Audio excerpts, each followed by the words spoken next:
জয় যিশু। প্রথম পাঠ, শিষ্য চরিত হতে আজকের বাণী পাঠ, 16 অধ্যায় 11 থেকে 15 পদ।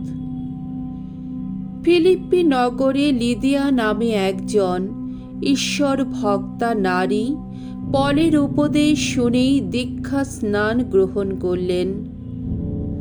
ত্রয়াস থেকে আমি পল আর সিলাস জলপথে সোজা সামুগ্রেস দ্বীপে চলে এলাম। পরের দিন গেলাম নেয়াপোলিস বন্দরে আর সেখান থেকে ফিলিপ্পিতে। এই শহরটি মাসিডনের ওই জেলার একটি প্রধান শহর এবং রোমের একটি উপনিবেশ। সেখানে আমরা কয়েকদিন কাটালাম। বিশ্রাম বারের দিন আমরা নগর দ্বারের বাইরে নদীর ধারে গেলাম। আমরা তো ধরেই নিয়েছিলাম সেখানে নিশ্চয়ই ইহুদিদের একটি প্রার্থনার জায়গা থাকবে। সেই জায়গায় বসে আমরা সমবেত নারীদের উপদেশ দিতে লাগলাম। তাদের মধ্যে ছিলেন লিদিয়া নামে একজন ঈশ্বর ভক্তা নারী। তিনি থিয়াতিরা নগরের একজন দামি বেগুনি কাপড়ের ব্যবসায়ী ছিলেন। তিনি যখন উপদেশ শুনছিলেন তখন প্রভু তার হৃদয় দ্বার খুলে দিলেন। তাই তিনি নিবিষ্ট চিত্তে পলের কথা শুনতে লাগলেন। তারপর তিনি নিজে ও তার বাড়ির সকলেই দীক্ষা স্নান গ্রহণ করলেন।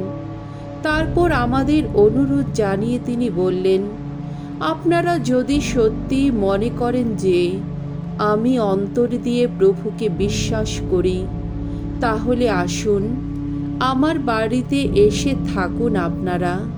শেষে একরকম জোর করেই তিনি তার বাড়িতে আমাদের নিয়ে গেলেন।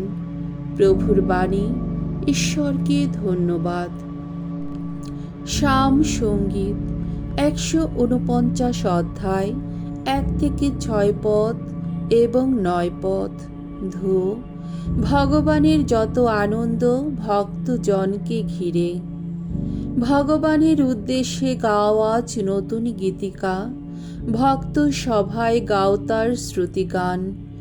আপন স্রষ্টার কথা ভেবে আনন্দিত হোক ইসরায়েল। আপন রাজার কথা ভেবে সিয়নের সন্তানেরা পুলকিত হোক। তার নাম সংকীর্তনে নাচুক তারা। সেতার ও খঞ্জনি বাজিয়ে সাম গান করুক সবাই। ভগবানের আপন জাতির মানুষ যারা, তারা তো তার কত প্রীতিভাজন। দীন নম্র যত মানুষকে তিনি পরিত্রাণের মুকুটে বিভূষিত করেন। গৌরব ধন্য ভক্ত জনেরা আজ উল্লসিত হোক। যে যার আসনে বসে হর্ষধ্বনি করুক। তাদের কণ্ঠে বেজে উঠুক ঈশ্বরের মহিমা কীর্তন। এতেই তো গৌরব পাবে ভগবানের যত ভক্তজন।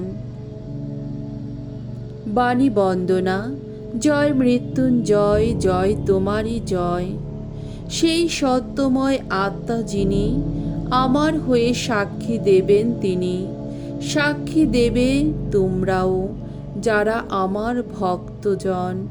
জয় মৃত্যুঞ্জয়, জয় তোমারই জয়। যোহন রচিত মঙ্গল সমাচার 15 অধ্যায় 25 পদ, 16 অধ্যায় 4 পদ। পবিত্র আত্মা পূর্ণ সত্যের পথে আমাদের নিয়ে চলেন।